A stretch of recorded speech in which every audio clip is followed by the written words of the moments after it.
Hello, and welcome to History at Night. When most people hear the word pirate, a very specific picture springs to mind. Maybe you see a daring hero with a parrot perched on his shoulder, a treasure map tucked in his belt, and a gleaming cutlass ready for action. It's easy to imagine a life of wild adventure and endless freedom, pockets heavy with gold coins hidden on some secret island. But the real life of a pirate in the early 1700s, the legendary Golden Age of Piracy, was rarely so romantic. For many, piracy was not a game of swashbuckling glory. It was a desperate choice, a leap taken to escape the grinding misery of life on merchant ships, or under the iron discipline of a navy captain. It was a world of exhaustion and danger, broken only by moments of breathtaking risk. Tonight, we'll set aside the legends and step directly into that world. We'll climb aboard a creaking wooden ship to discover how these men truly lived.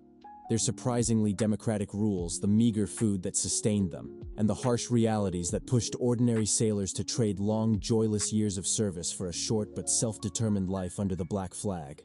Before we begin, take a moment to like this video and subscribe. It's a simple gesture that means more than you might think. And as always, I love knowing where in the world you're joining from tonight. So settle in. Let the noise of the modern world fade. Let the rhythm of the ocean replace the rush of today. Our story does not begin with a pirate. It begins with you, an ordinary sailor. A sailor's morning. Picture yourself in your early 20s, with the salty Atlantic wind in your hair.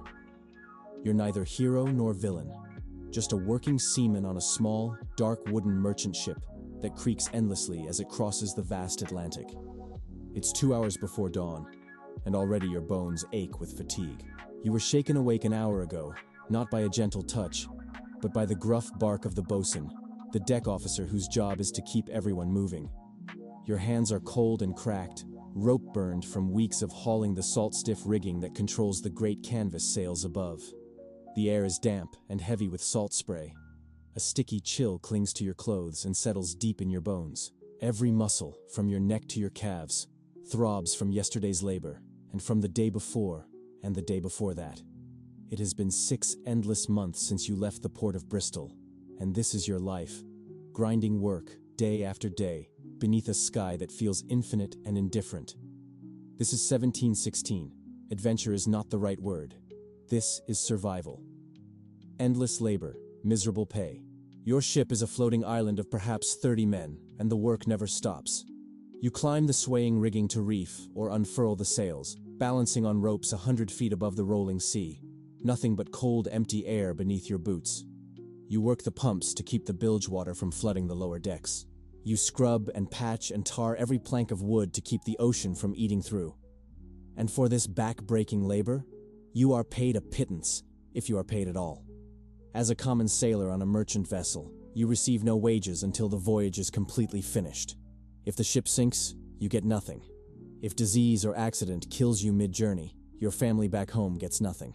Even if you survive and return to port, the captain, who rules the ship with near absolute authority, can invent fines for imagined mistakes and deduct them from your pay. You have seen it happen. Men laboring for a year only to be handed a handful of coins, barely enough for a night of cheap ale, before signing on to another ship to begin the misery again. Food and water. Barely fit to eat. The food is worse than the wages. Most days your main meal is a rock-hard biscuit called hardtack. Flour, salt, and water baked into something closer to wood than bread. You must soak it in water or beer to chew it, and it is almost always crawling with weevils, small black insects that have lived in the flour since before it was shipped. Meat, when there is any, is salted beef or pork stored for months in barrels until it is tough, briny, and barely edible. It must be soaked for hours to wash out the salt before cooking. And the water, stored in wooden casks, quickly turns stagnant, green, and foul. With no fresh fruit or vegetables, scurvy is inevitable. You've seen men's gums swell and bleed, old wounds reopen, and minds wander into fevered confusion simply because of the absence of vitamin-rich food. Discipline and fear. Life is hard enough, but over all of it hangs the captain's absolute power. A merchant ship captain is a king on his floating kingdom.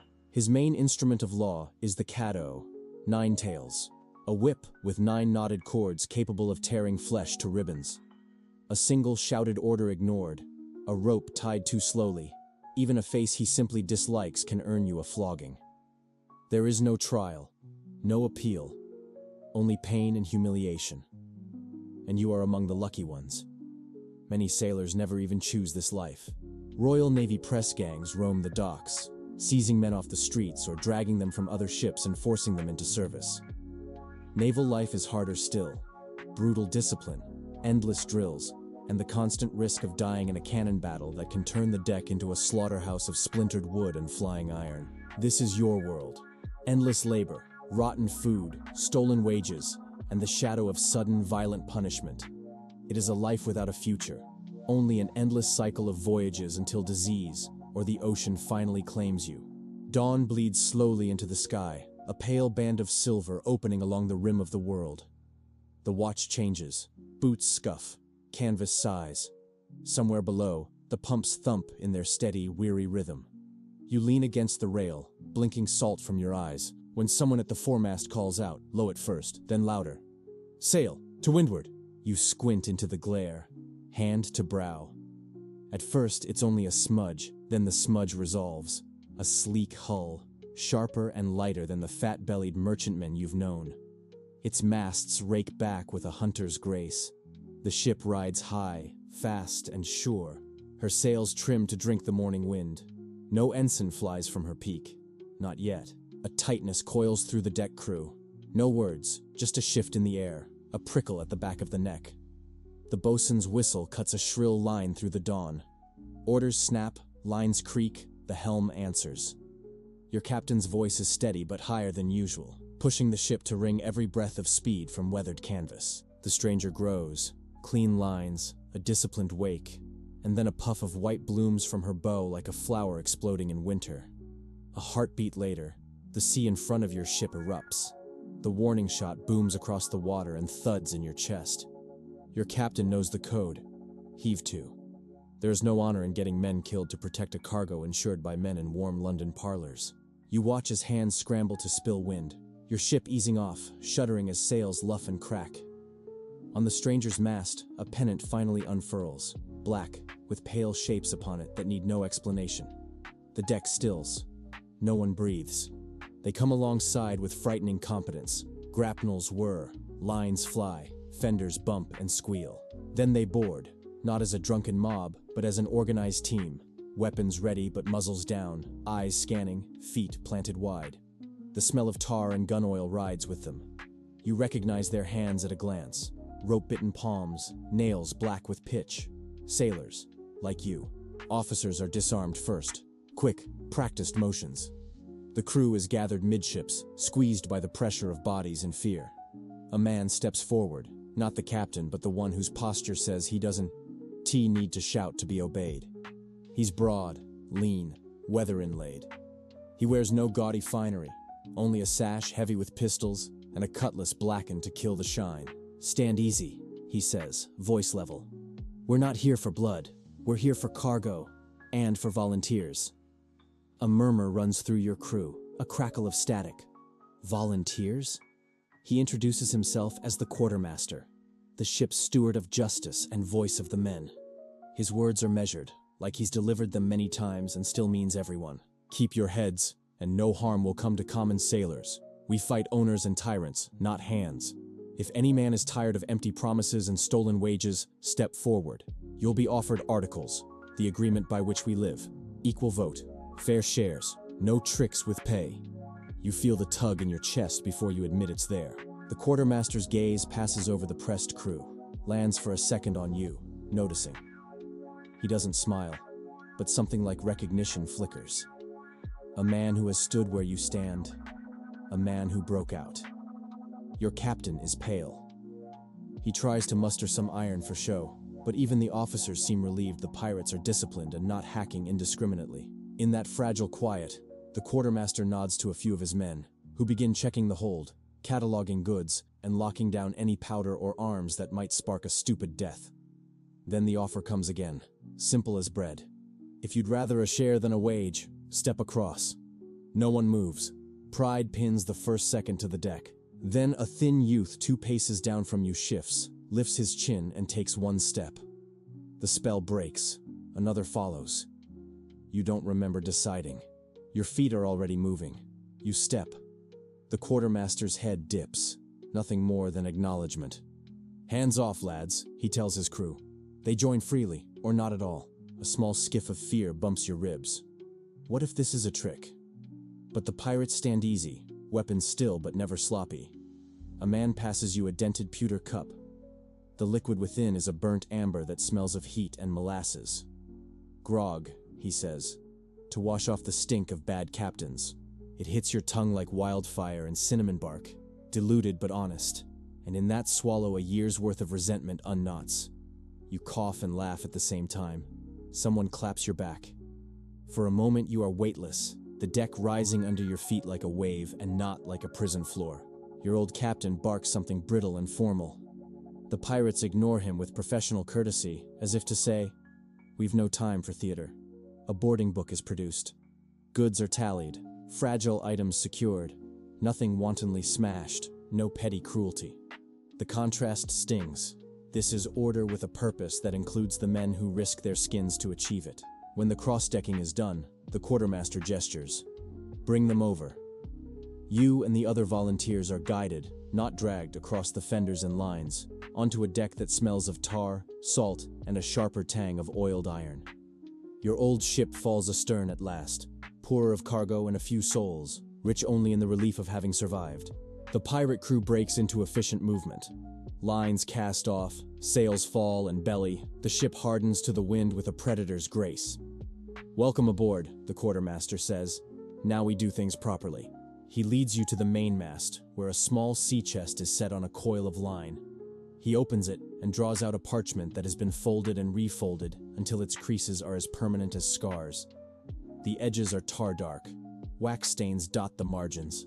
He smooths it carefully, like a priest opening a reliquary. "These," he says, tapping the page with a knuckle, "are our articles. You've heard whispers of such things.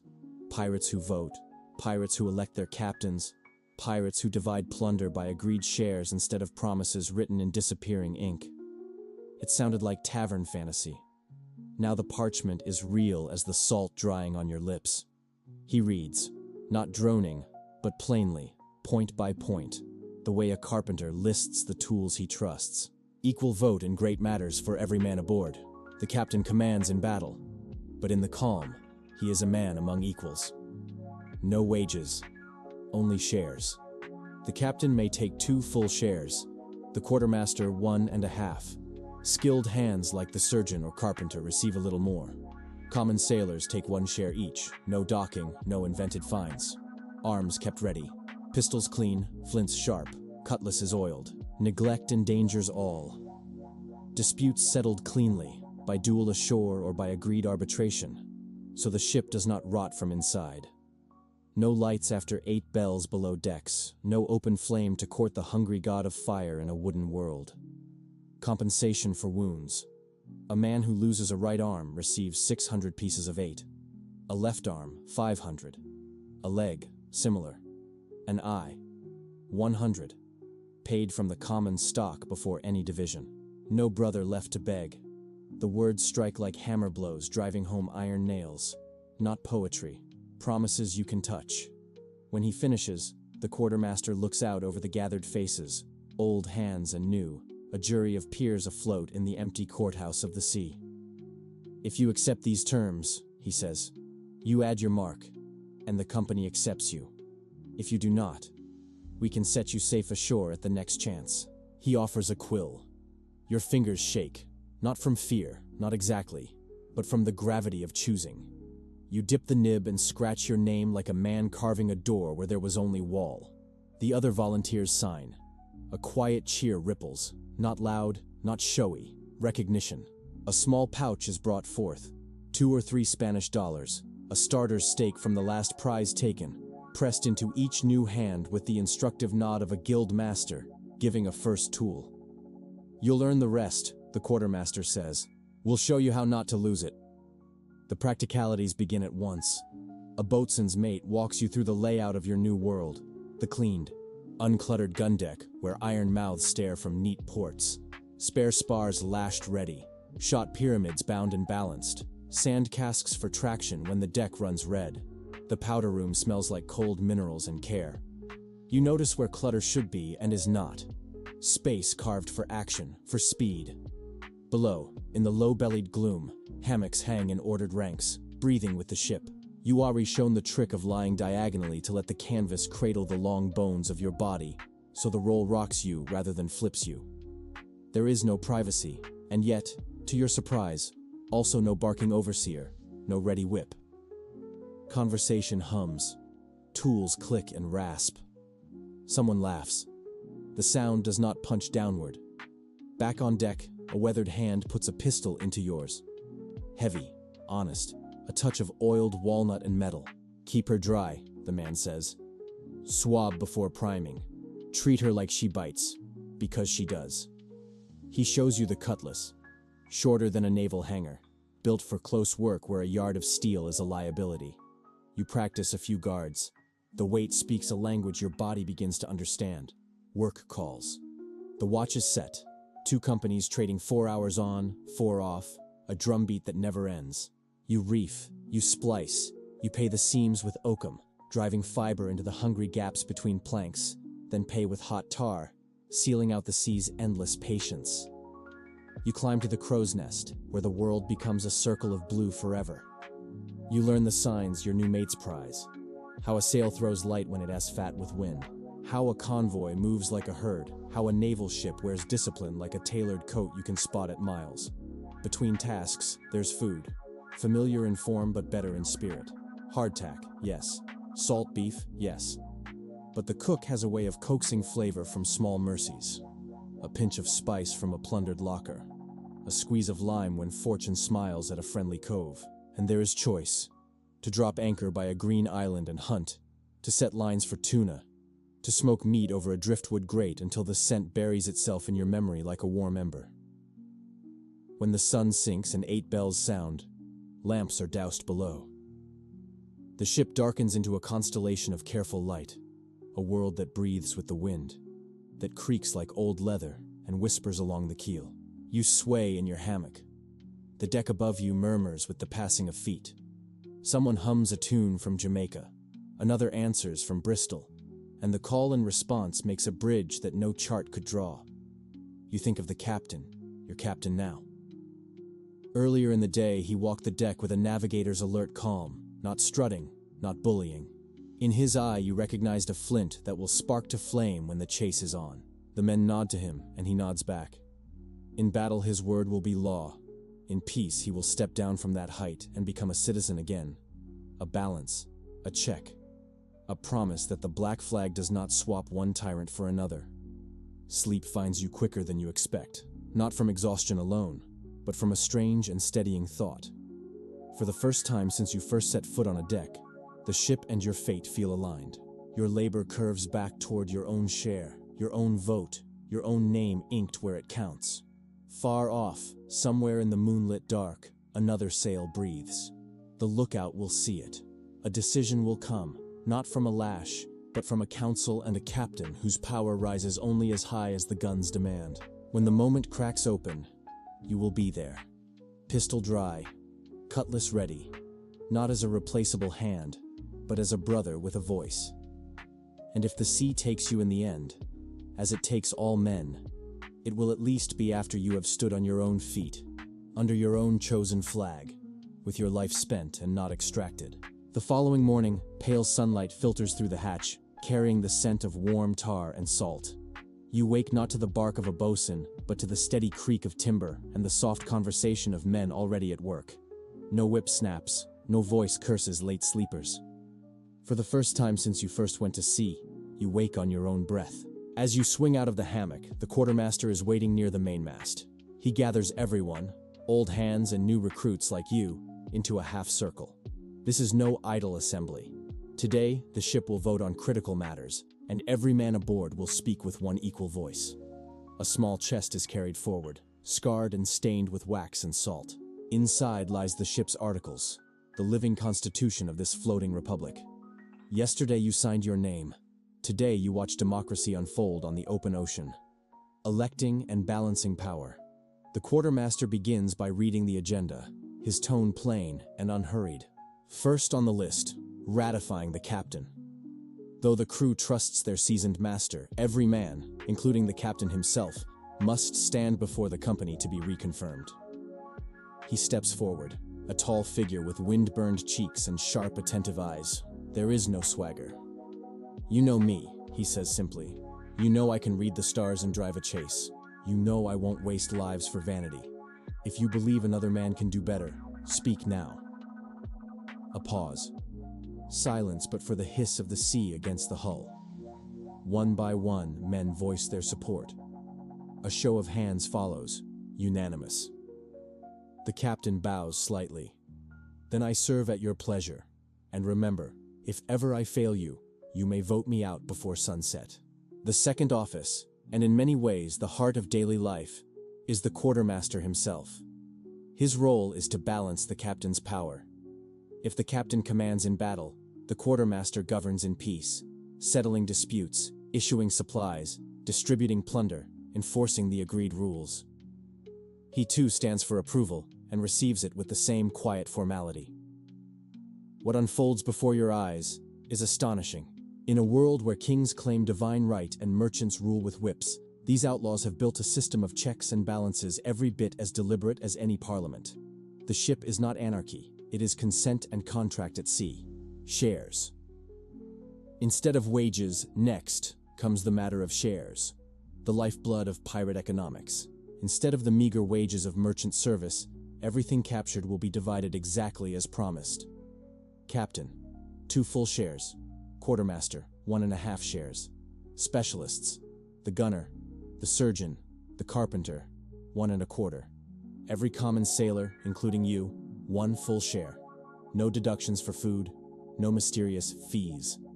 If the ship takes prize ships worth 10,000 pieces of 8, your single share will be your single share. No one can shrink it with clever penmanship. The quartermaster reminds everyone of a clause that made you blink last night. Insurance for wounds. Lose a right arm in battle, 600 pieces of 8. A left arm, 500. An eye, 100. This is more than charity. It is community self-interest, a recognition that the ship survives only when every man believes he is protected if fate turns cruel. Justice at sea. The articles also cover discipline, and the tone is very different from a merchantman's arbitrary punishments. Disputes between crew must be brought to the quartermaster and settled fairly. If tempers rise beyond words, a formal duel may be arranged on shore with pistols or cutlasses. Never below decks where a spark could kill everyone. Theft from a crewmate is one of the few crimes that can mean marooning or death, because trust is the hull that keeps the sea out. At 8 bells each evening, all open flames below deck must be extinguished. In a wooden world laced with powder kegs and rope, this is not merely caution, it is survival. Even the nightly ration of grog is regulated, measured out by the quartermaster so no man's thirst endangers the whole. You realize, listening to these plain rules, that this is a social contract written in salt and gunpowder. It is not freedom without order. It is freedom through mutual obligation. Daily rhythm, shared purpose. The watch system settles into your bones. 4 hours on, 4 off, day and night. During your watch, you trim sails, patch seams with oakum, and coat the decks with warm pitch to keep out the relentless sea. Between watches, you eat, sleep, or mend gear, always with a sense that the ship is yours to maintain, not a master's property. Meals are simple, but, compared to merchant fare, almost indulgent. Hardtack and salted meat remain staples, but the crew stops at hidden cays to hunt wild pigs, net seabirds, or haul great silver tuna from the deep. Sometimes a squeeze of lime or a handful of dried fruit finds its way into the pot.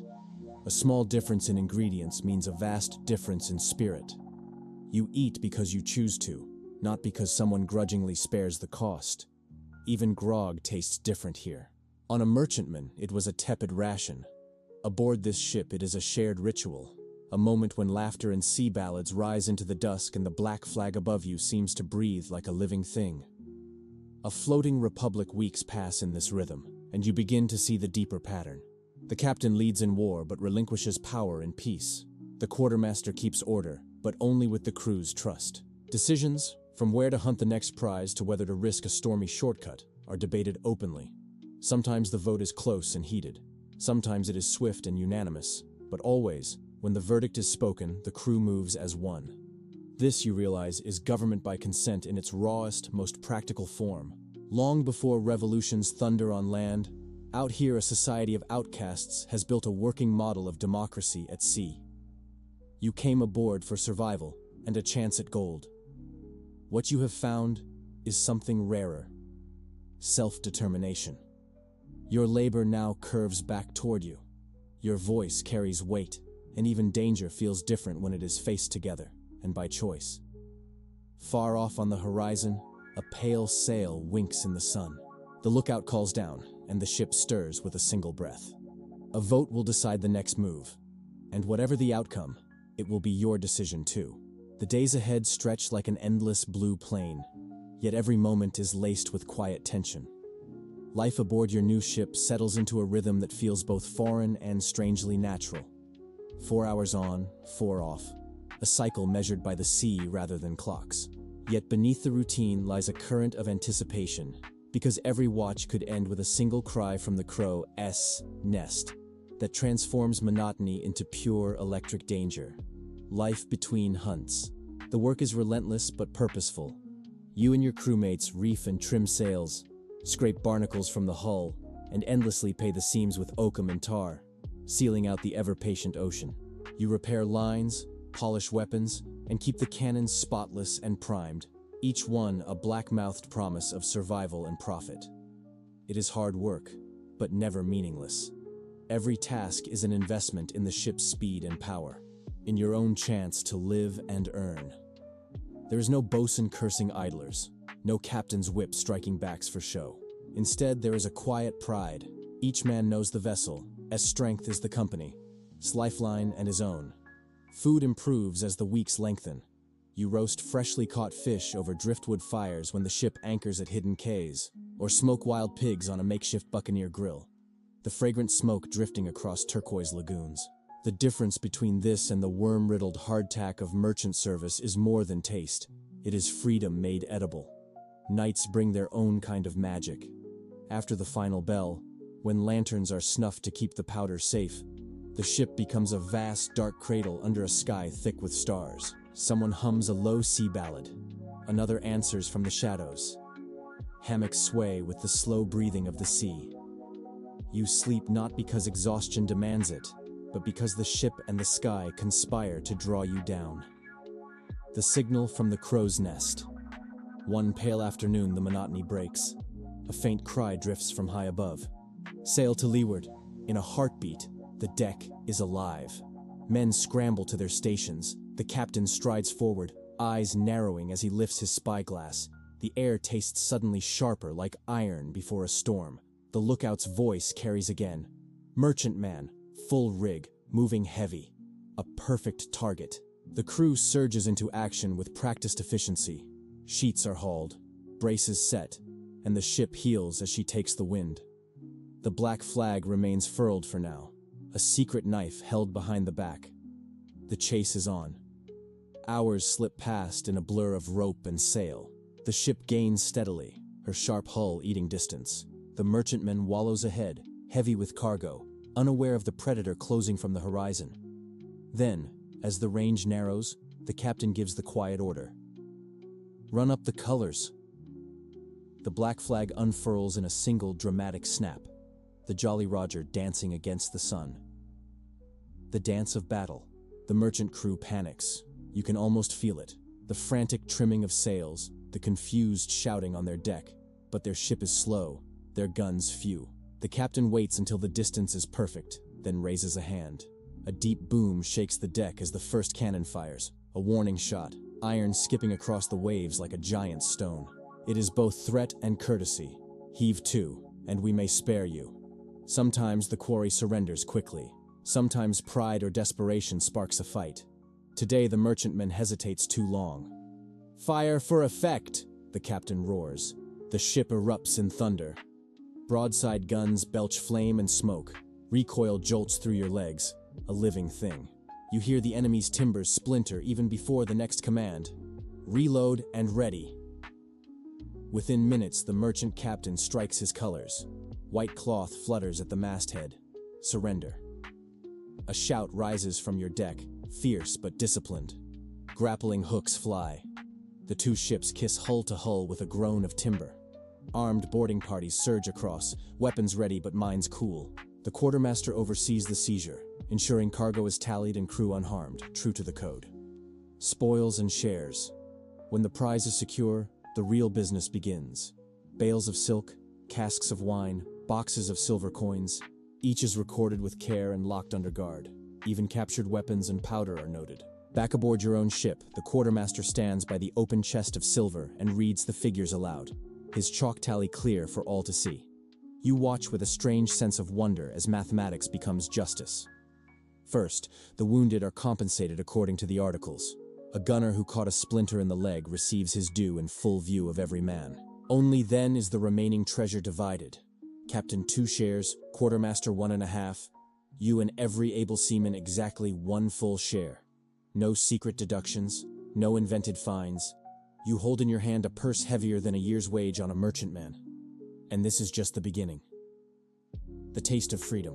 Later, as the captured cargo is stowed and the wounded rest, the crew gathers on deck beneath the black flag. The quartermaster ladles out grog rich with sugar and lime. Someone strikes up a bawdy shanty, others clap in rhythm. Laughter rolls like surf against the rail. You sip the warm, sweet rum and feel a quiet, resonant truth settle inside you. This is the life you chose. Hard, yes. Dangerous, absolutely. But your work feeds directly into your own hands. Your voice matters. Your courage translates into coin and respect, not just survival. The stars come out one by one. The sails above catch the night wind with a soft, satisfied sigh. Somewhere ahead lies another prize, another vote, another chance to prove the black flag's promise. For the first time since you ever set foot on a ship, you are not just enduring the sea. You are living by it, on your own terms.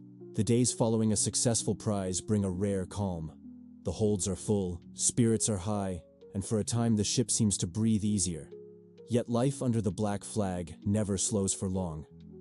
Out here, routine and risk are always twined together, each shaping the other in ways that make this floating republic unlike anything on land.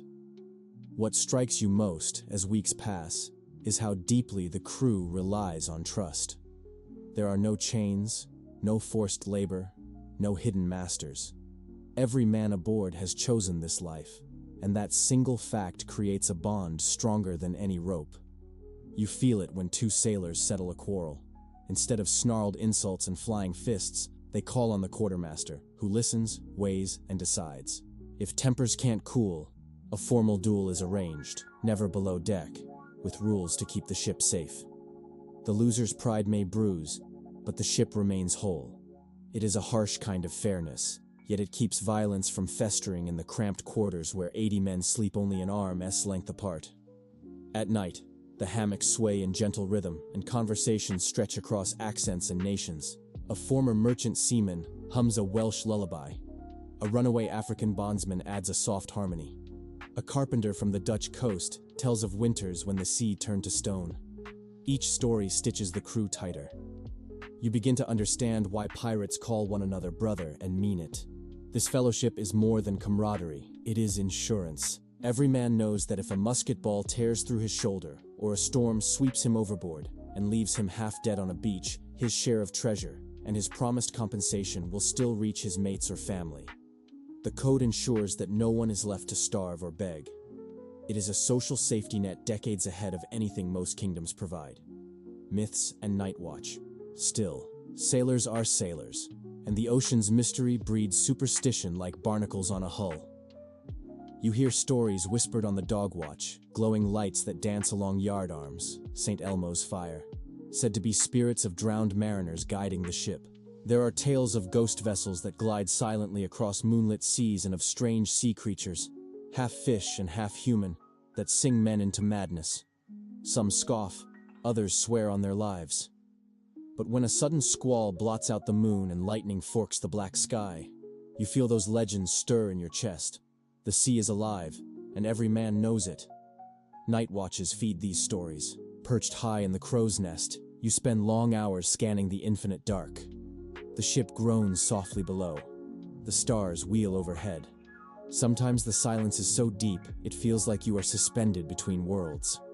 Other times, the ocean murmurs secrets in the hiss of foam and the deep, slow heartbeat of distant swells. It is here, alone with the sky and the endless breathing water, that you grasp a truth older than any flag. The sea is the real master. It can cradle a ship in gentle calm or rip it apart in an instant. Every man aboard, captain, quartermaster, or green recruit, owes his life to its moods. Power and balance in action. Weeks of relative peace give way to another council. A sighting of rich Spanish shipping lanes means a decision must be made. Pursue a potentially dangerous prize or sail to a safe harbor and sell what you already carry. The debate unfolds under a pale Caribbean sun. Arguments fly. Some urge caution. Others thirst for one more haul. Voices rise, but there is no whip, no command barked from above. When the quartermaster finally calls for a vote, each man raises his hand as equal. The majority favors the chase, and the captain nods, accepting the people's will. It is democracy, not as theory, but as living practice. Swift, practical, and final. The next hunt proves riskier than expected. A sudden change in wind forces the captain to issue rapid-fire commands, his authority absolute until the sails are trimmed and the ship steadies. Yet the moment danger passes, he steps back into the circle of equals. The balance is perfect. Dictatorship when seconds matter, brotherhood the rest of the time. Music, celebration, and memory. Between raids, the crew finds its own ways to fill the long blue hours. Musicians among them. Fiddlers, drummers, whistlers, strike up tunes that echo across the deck like small storms of joy. Cards and dice clatter in friendly contests of chance. Occasionally someone roasts coffee or tobacco from a captured ship, and the rich scent drifts across the deck, carrying memories of far ports and forgotten loves. You discover that celebration is not mere distraction. It is how men anchor themselves when every sunrise could bring cannon smoke or a hurricane. A night of music and laughter is a kind of prayer. A promise that life is more than survival.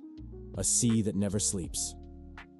Even in calm, the ocean keeps her secrets. Flying fish flash silver under moonlight. Whales exhale plumes like sudden storms. The Milky Way spreads so brilliantly that you feel as if you were sailing through the heart of a galaxy rather than on the skin of a planet. And always, beneath the wonder, lies a quiet edge of danger. A rogue wave, a sudden squall, an unseen reef. Any could end the voyage in a heartbeat. Yet you and your brothers meet each dawn without dread. The risk has become part of the bargain you freely chose. A price gladly paid for self-rule and equal share. As the Black Pearl, your black-flagged home, slices on through the endless blue, you realize that what began as escape has turned into belonging. Here on this swaying wooden republic, under a sky crowded with stars and stories, you are no longer just surviving the sea.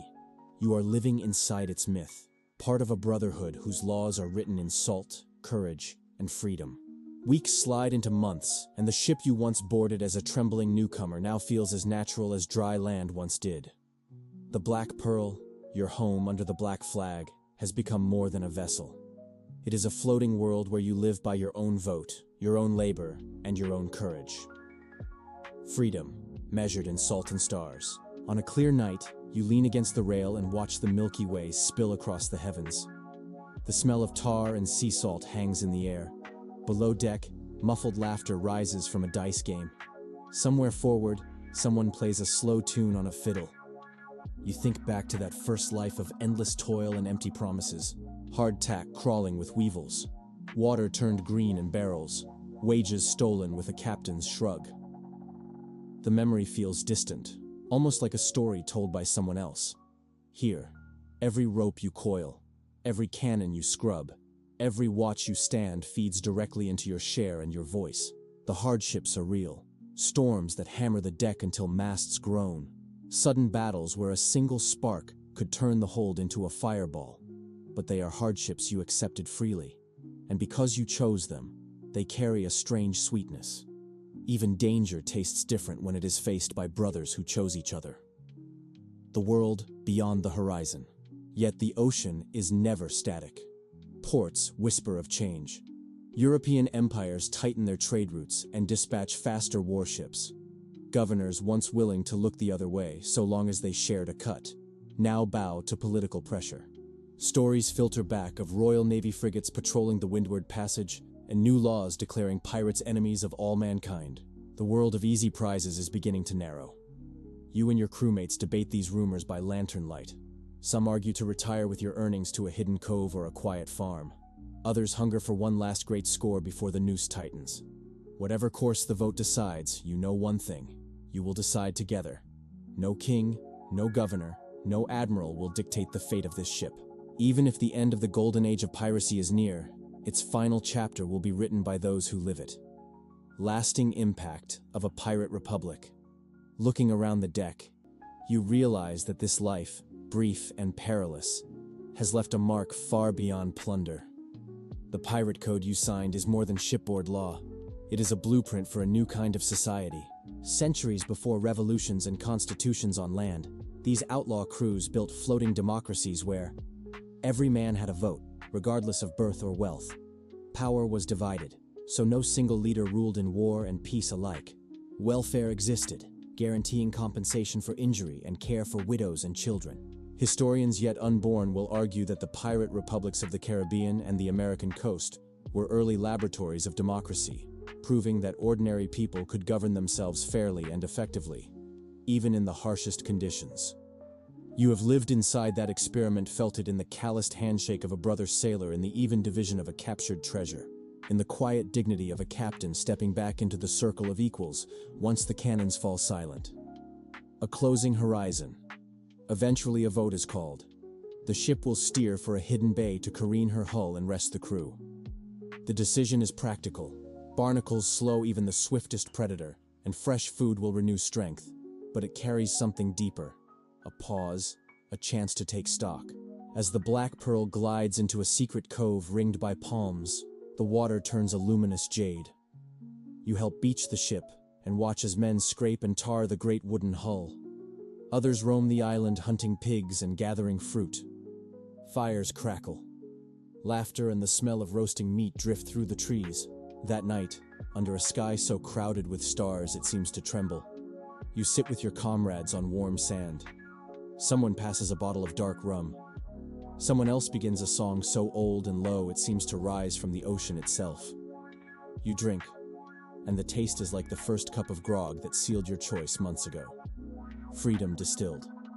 The last reflection. No one here pretends this life will last forever. A storm could claim the ship tomorrow. A frigate could appear on the horizon next week.